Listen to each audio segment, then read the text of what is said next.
This is the fourth lesson of grid component training.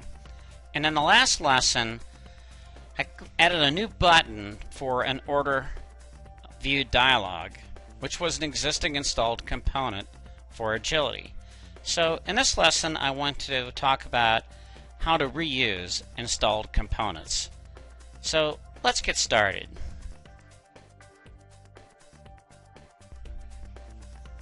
To help you understand how you can reuse some of the components that are in agility, like in the last lesson where I just dropped an order dialog onto a form and immediately had all that capability for drill down into an order, I wanted to navigate a little in through the product as we did way back at the beginning of training on the grid or on the agility components. Well, I guess the grid components in general.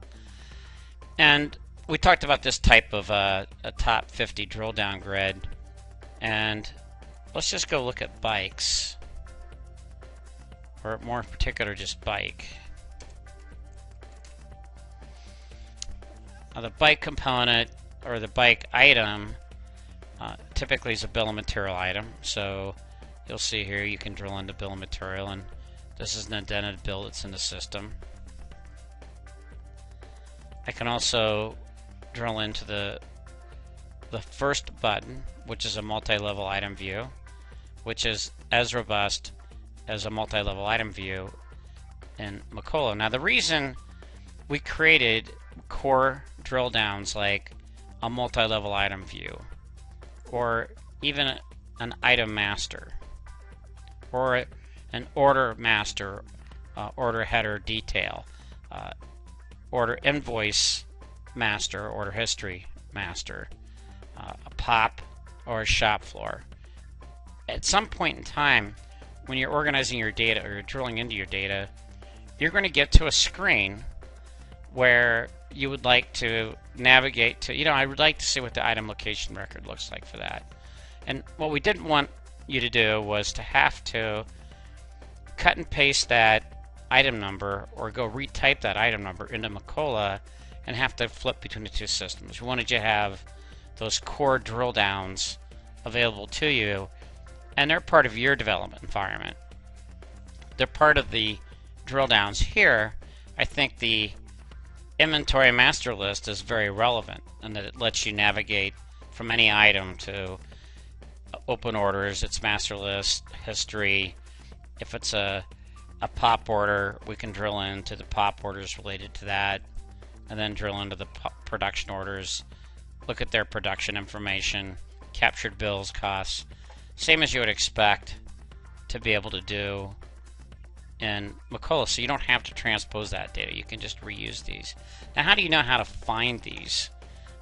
This is called the IAM inventory master list, and if I want to know how to use an open order, and I just drill into these open orders, then what I used in the other lesson was the OE order dialog. And the name's always at the top. How do I find these things? How do I look at these things? Well, down here under the System tab, you have View All Agility Components. And under Name, I can type in IM Inventory, and I have the IM Inventory Master List, which happens to be a 99 security level, which 99 security levels are WiSys developer levels. If we go over to Design Studio, and you'll notice over here I've changed my login capability to be only an administrator level.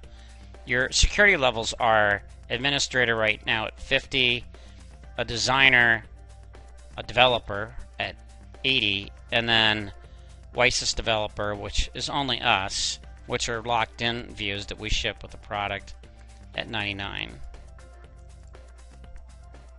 If I go into company 10, I'm still going to be an administrator.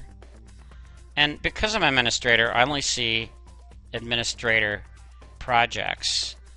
The only administrator projects I have in 10 are all the projects we've done for training. But let's say that I want to look at a WiSys developer level. These are the main projects that encompass all the views that we ship. And if I look at the inventory master list here, we'll also see that its project is IM Views. So if I come over here and we look at IM Views,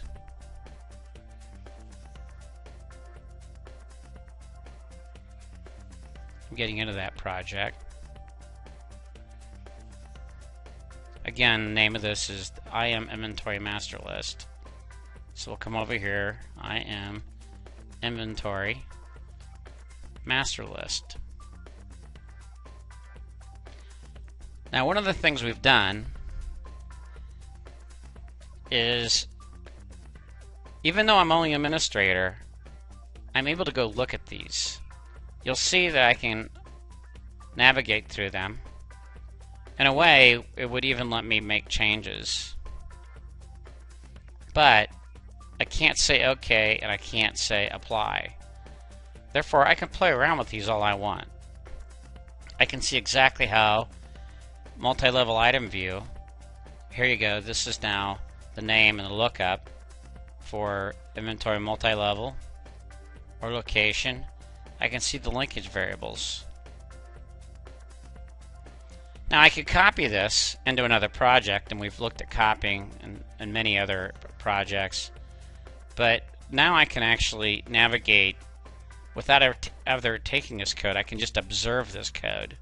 I can take some of its concepts and ideas without ever hurting it. Now the reason I can't let you change these is because if we make an update, we make improvements, then those updates from us are going to replace these components. But if you copy them, then they're copied to a new ID and then you own them, or don't copy them at all and just go browse through them and look at them.